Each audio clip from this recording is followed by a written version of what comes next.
Hi, it's Judy Eichhorst, high performance coach, and I'm out here today to specifically be out here to do this video because today I want to talk about courage. And this is a place where I had to put in some courage. I had to get courageous in order to be able to be out here. So this is one of my favorite spots. I've shown you before. This is one of the sort of wide open spaces, but back there's the walking trails, biking trails that go all the way through the neighborhoods where I live.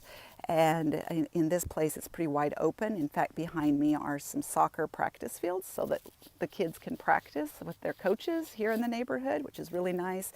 There's a big frisbee golf course that runs through here, picnic tables, parks, and then there's these walking trails. And you can walk, you can run, you can bike on them, and they are beautiful. There's times when you go into certain areas and it is sort of woods-like and you feel like you're all alone. Well, why I wanted to talk to you about courage out here is because I wanted to get active and start being more, and get fit. And yet I just wasn't doing it, and I wasn't doing it, and I wasn't doing it. And I thought it had to do with sort of I didn't really think that it was so much laziness. I just guess I thought it was not having very much willpower. I thought it had something to do with not knowing quite how to get started, that maybe it had something to do with feeling inconfident. But I worked with a coach and realized after lots of questions that she asked me that I actually had a fear of coming out here on these walking trails by myself. When I was a little kid, I got scared when I'd have to walk home anytime it was a little bit dark, and I actually developed this fear of walking alone that has stuck with me clear into being an adult.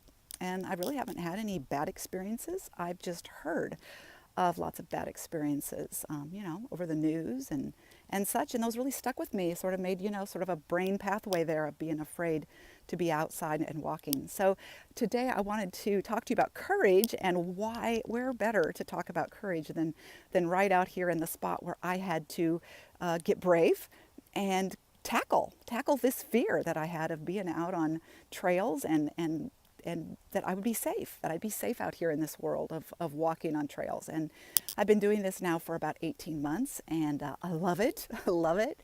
I am so grateful to that coach that helped me discover that it was some courage is what I really needed to come out here with, not willpower. That wasn't it at all. That's what's sort of cool about coaching. You really learn some things about yourself that you don't realize. So I'm here today to talk to you about you and your courage and give you some things for you to think about.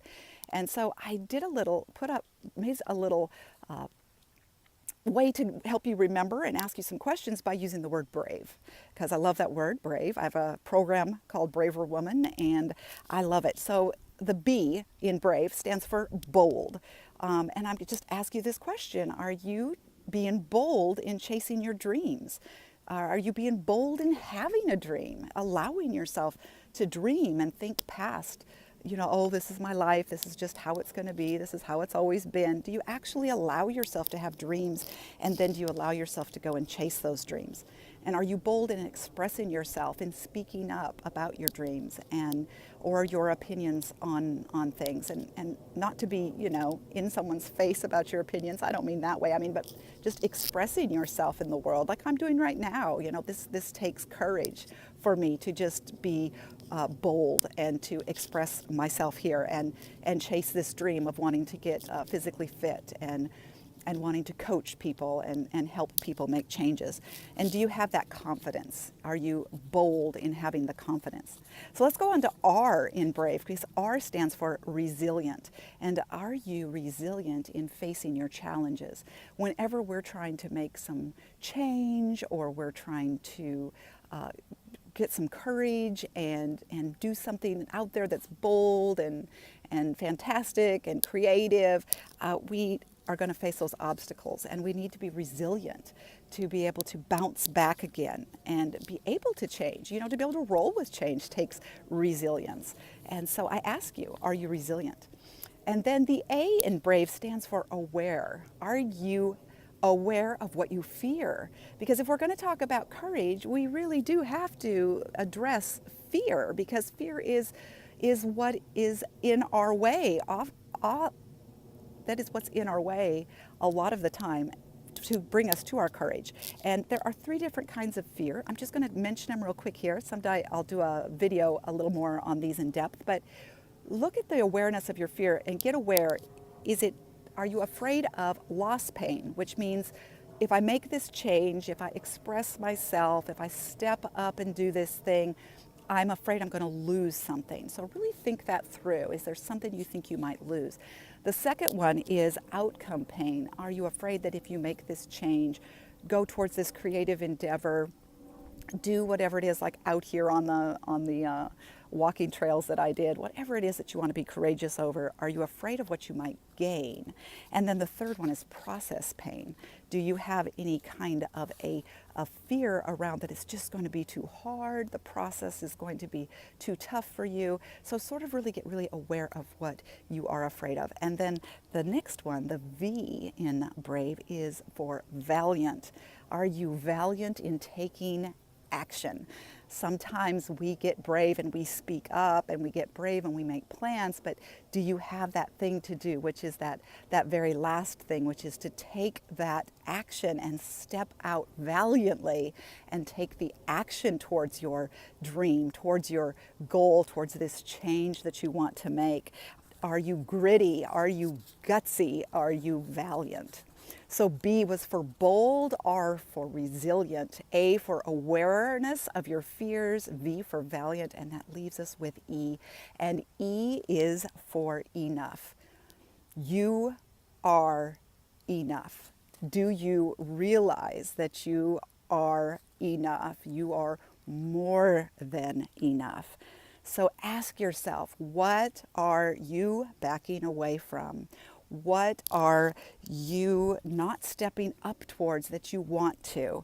Might it be adventure? Might it be some travel you want to do? How about some leadership, that you really want to step up into leadership about something, a cause you really believe in, a project that you'd love to lead at work, something, an assignment? What are you backing away from? Is it a dream that you've always had?